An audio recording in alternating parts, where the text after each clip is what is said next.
Hi, my name is Ken, and you're watching Mastering UX, where we cover UX design, research, as well as design strategy and innovation. If you watch this channel, you know that I'm a big proponent of design thinking, which is all about fostering innovation, problem solving, and producing big ideas. In this episode, I'll share why design thinking is only a methodology with principles, and there's still a lot more ingredients that play into a team's organization, being successful or not successful, or in creating innovative products and services. So to help round out our understanding of innovation, I want to look at some key factors in how Silicon Valley companies have produced hundreds of successful startups. But first, I just really want to give you a disclaimer. I'm not a Silicon Valley fanboy and may never work for a Silicon Valley company. I do realize that there are many criticisms of Silicon Valley companies. They have their share of failures in treating employees, ethics, as well as failures in delivering overhyped promises. In this video, I just want to highlight how Silicon Valley's culture, network effects, concentration of talent, investors, and resources have produced some real-world success that goes beyond methodologies and principles.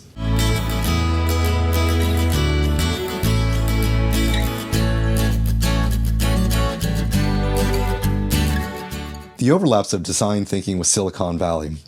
So first off, there's a host of companies that have significant presence in Silicon Valley that embrace and practice design thinking. Apple, Intuit, Facebook, SAP, Airbnb, Netflix, LinkedIn, HP, Cisco, as well as a host of others. These companies have not only embraced design thinking, but also have adapted and customized the methodology to fit their unique needs and challenges.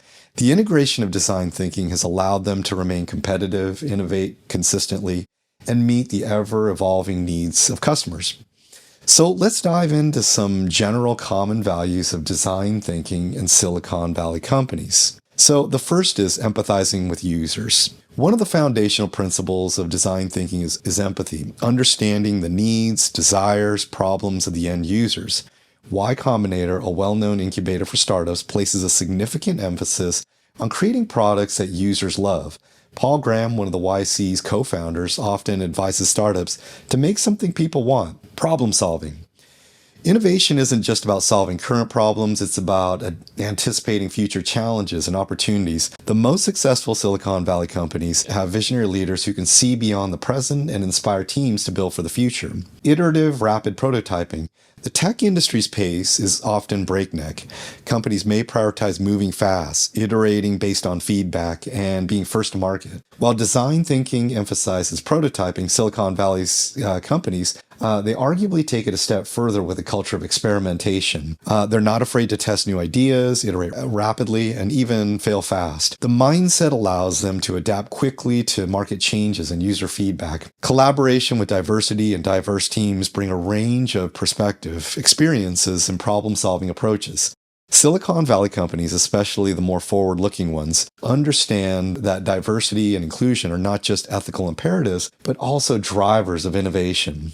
So what are Silicon Valley's unique ingredients for innovation for success? Well, the first is the culture. And the first point on culture is grit. So grit is kind of this power of perseverance. Grit is the ability to persist in the face of challenges and setbacks.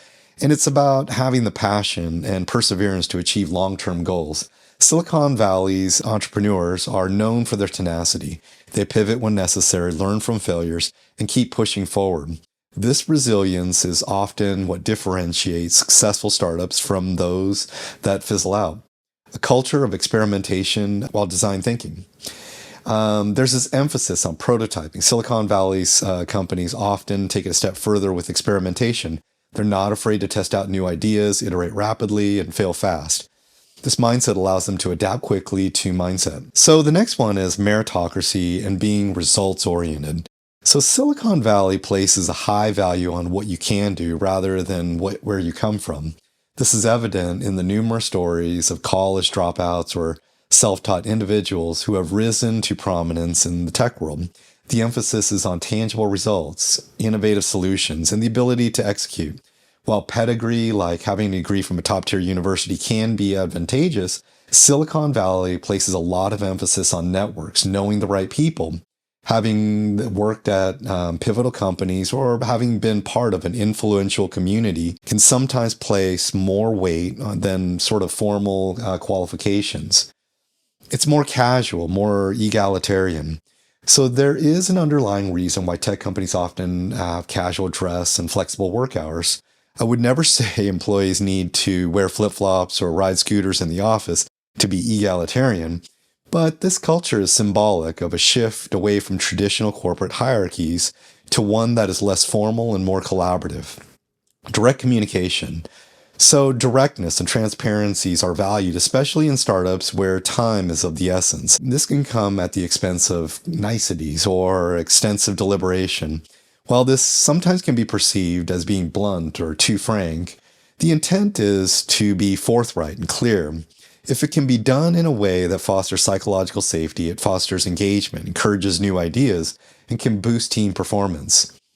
Okay, so the second is talent diversity, quality over quantity. Silicon Valley operates on a principle of high talent density. Instead of hiring large teams, companies like those from Y Combinator, they really focus on recruiting a smaller number of exceptionally talented individuals. This concentration of talent fosters rapid decision-making, high-quality output, and a culture of excellence. Companies look for candidates who have demonstrable experience in growing an app or product from scratch. This could be through personal projects, previous startups or roles in fast-growing companies, having a proven track record. This could indicate that the candidate not only understands the challenges of scaling, but also has navigated them successfully. So Silicon Valley is a tight-knit community, and networking plays a crucial role in finding such proven talent. Silicon Valley companies also look for candidates who are a fit for their culture. For startups, this might mean finding someone with an entrepreneurial spirit and is comfortable with ambiguity, rapid iteration, wearing multiple hats, taking on risk, which is immensely advantageous to navigate the challenges of a startup environment. So the third is network effects, the power of connections. Being in Silicon Valley provides startups with an unparalleled access to a network of mentors, investors, and peers. This ecosystem is invaluable for gaining insights, securing funding, for foregoing partnerships. So the fact is, endeavoring to do a startup company is tough. It's emotionally draining, and it's full of drama and failures. And it makes sense that Silicon Valley has evolved this network of support. So the fourth is access to capital. Silicon Valley has a dense concentration of venture capitalists and angel investors willing to bet on innovative ideas. This access to capital allows startups to scale rapidly, invest in research and development, and take calculated risks. So as you can see, there's a ton of overlap with design thinking Silicon Valley startup culture. What I wanted to illustrate in this video is that we should never think that design thinking methodologies alone as the factor of innovation success. As you can see, the most successful companies in the world have incubated disruptive, game-changing products and services with an emphasis on talent density, results-oriented cultures, a powerful network of connections, and access to capital. So if you stuck this far in this video, I really want to thank you. This is all free content. If you want to support this channel, the best way is to really just like this video, leave a comment, and subscribe to this channel if you haven't done so already. My name is Ken. You're watching Mastering UX.